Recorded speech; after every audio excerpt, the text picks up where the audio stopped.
지금 일단 삼성동이라는 동네를 가는데요. 아직도 그 LPG 가스통을 쓰고 공중 화장실을 같이 쓰는 굉장히 좀 취약한 지역이라서.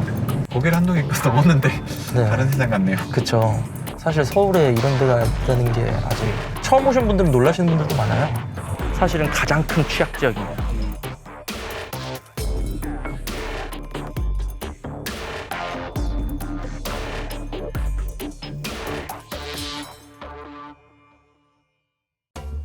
수많은 응급 의료기관이 모여있는 서울.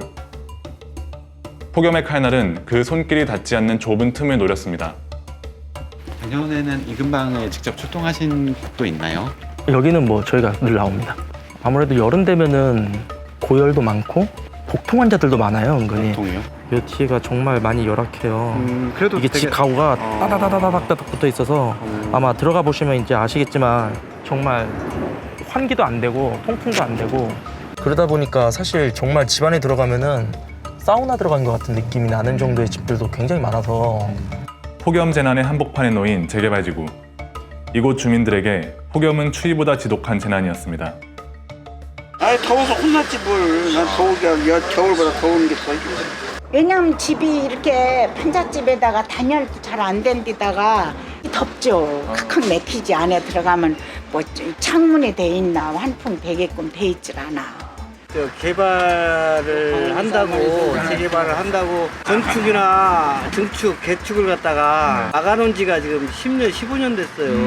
뭐 벽들이랄지 지붕도 보다시피 비닐로 씌워져 있고 집들도 옛날 집이라 다들 낮고 그런데 그러고 살고 있는 거예요.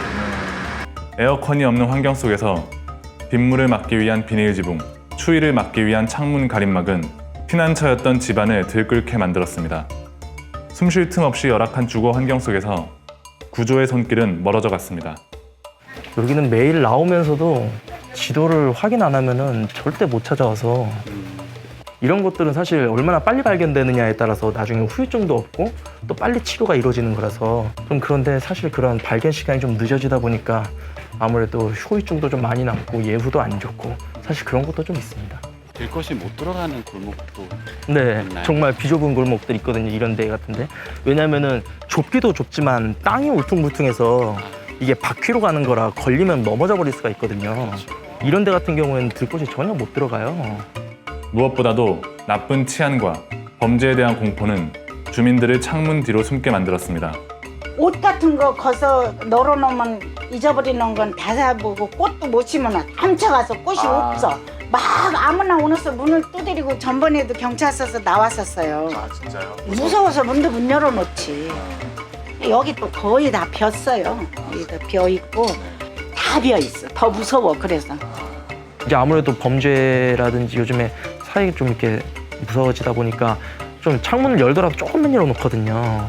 그리고 보통 이렇게 또 닫고 주무시는 분들도 계시고 노인분들은 그렇게 되면 이제 열이 이게 열대야 같은 경우에는 오히려 이게 환풍이 안 되고 열이 축적이 되다 보니까 아마 또 상태가 안 좋아지지 않을까.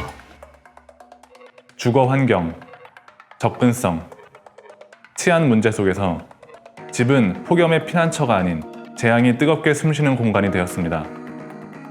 집이 가장 위험해져 버린 현실. 그것은 삼성동만의 일이 아니었습니다. 전재호 소방대원이 안내한 마을은 삼성동의 상황과 완전히 똑같았습니다. 일단 뭐 비닐로 쳐서 있기 때문에 열기가 안에 있는 열기는 빠져나가지 못할 것이고 또 창이 작기 때문에 환기는 안 될 것이고 그런 지대는 또 방범에 또 문제가 있기 때문에 열어놓기도 또 힘들 것이고 그러면서 점점 더 악순환이 되지 않을까 그렇게 생각이 듭니다. 집은 더 이상 폭염의 안전지대가 아니었습니다. 2018년은 그 이전하고 비교하면 오늘 질환자 발생 위치가 실내, 실외 두 개 구분이 있는데 실내 비율이 조금 높다. 처음으로 이제 실내가 더 많아졌다. 이런 게 좀 특징적이고 전형적인 사회적인 재난이라는 느낌이 들 수밖에 없습니다만 사회적으로 형편이 괜찮은 지역에 사는 분들은 똑같은 만성질환이고 노인이어도 실내에서 충분히 에어컨디셔너 있는 환경에서 지내고 밤을 지내고 에어컨이 없는 환경에 독거노인인데 만성질환 있고 혹은 뭐 인지기능이라든지 뭐 신체 장애가 있고 이런 분들은 뭐 선풍기 하나 틀어서 지내고 있는 상황인데 이런 분들이 지속되는 폭염에 노출되다 보니까 질환이 악화되는 거죠. 집마저 위험해져 버린 이들에게 더 이상 안전한 곳은 없었습니다. 지난 여름 병원 응급실, 남궁인 전문의가 만난 재난의 피해자들은 모두 한결같은 사람들이었습니다. 보고 있으면 약간 뭔가 인간으로서 겪으면 안 되는 일을 겪었다는 그런 느낌이 들어요. 중앙구역이 저희가 딱 4구역이에요. 근데 4구역에 전부 다 열사병만 쭉 누워있는 거예요. 노숙자셨어요, 노숙자. 그분은 길에서 경기를 하다가 발견됐어요, 경기. 길에서 어디 뭐 더위를 피하거나 그럴 것도 없이 그냥 길에 있으니까 결국은 이 더위가 쌓이고 쌓이다가 경기를 하다가 한 2시간 하다가 간신히 멈췄는데 뭐 치료할 수가 없는 거예요. 이분이 그냥 신분증도 없고 뭣도 없어요. 치료비 낼 사람도 없고 치료비 낼 수도 없고 뭔가 보호자가 있는 것도 아니고 그러면은 뭔가 본격적인 치료를 하기도 어렵거든요, 의료진 입장에서. 그분은 거의 사망이 예견되는 상태로 그냥 인근 병원으로 가셨어요. 병원은 거의 뇌사 상태로. 폭염은 실내외 할 것 없이 가장 낮은 곳에 있는 사람들만을 노렸습니다. 정말 갈수록 이 빈익빈 부익부가 폭염에서도 나타나는 것 같아요. 냉방을 떼고 못 떼고 선풍기를 켜고 못 켜고 병원을 가고 안 가고 이게 사실 일사병 때 막으면 금방 날 수 있는 게 참고 버티다가 열사병으로 가버리면 진짜 이게 답이었거든요. 이전에는 실은 이 열사병이란 걸 사회적인 질환으로 생각하지 않았거든요. 그냥 날씨가 더운 게 어째서 이게 사회적인 문제와 관련이 있느냐 이런 식으로 생각을 했다가 사회 경제적으로 위기에 처해 있는 독거 노인들이라든지 그런 사람들만이 거의 쫙 죽어나간 거예요. 그러니까 매우 사회적인 질환이에요. 의사, 구급대원, 생과 사의 한복판에 있었던 이들이 느꼈던 폭염 재난의 빈부격차. 그때만 피하시면 그분들은 온열 질환이 안 생길 거거든요. 딱 그때만 피하면. 지자체 소관의 어떤 시설이라든지 여름철 뭐 시내 숙박시설 다 비어 있거든요. 뭐 사람들 잘 안 가요.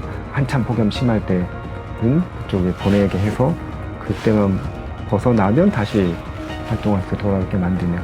그러니까 긴급 군환과 피난의 형태로 폭염도 생각해야 되지 않느냐. 우리 사회가 그 돈이나 그 조치를 못해서 온열 질환을 사망하게 만들었다. 좀 창피하지 않을까요?